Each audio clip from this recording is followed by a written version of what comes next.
Le doute est une porte. Une porte, c'est un état entre deux sas. Il y a une croyance qui est une porte, qui est une salle.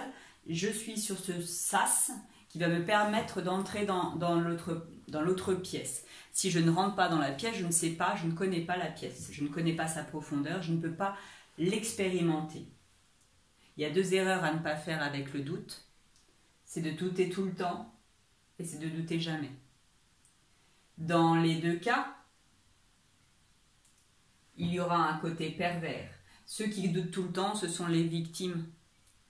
Ce sont ceux qui ne se respectent pas, ceux qui ne s'estiment pas, ceux qui n'ont pas d'amour pour eux-mêmes, ceux qui vivent dans la peur. En face, vous avez ceux qui ne doutent jamais d'eux, qui sont dans l'orgueil, qui ne s'aiment pas et qui n'aiment personne. Ce sont les pervers narcissiques, ce sont les démons. Ce sont ceux qui n'ont jamais peur.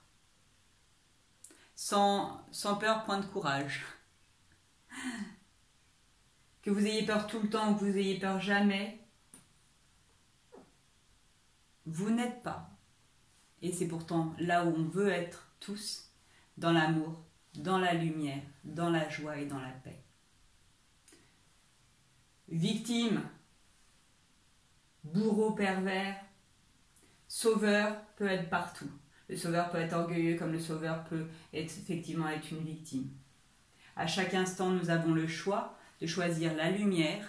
Et effectivement, pour arriver à remettre en question nos croyances et acquérir la foi, nous devons douter sainement en nous respectant. En respectant nos croyances, notre réalité, nos acquis.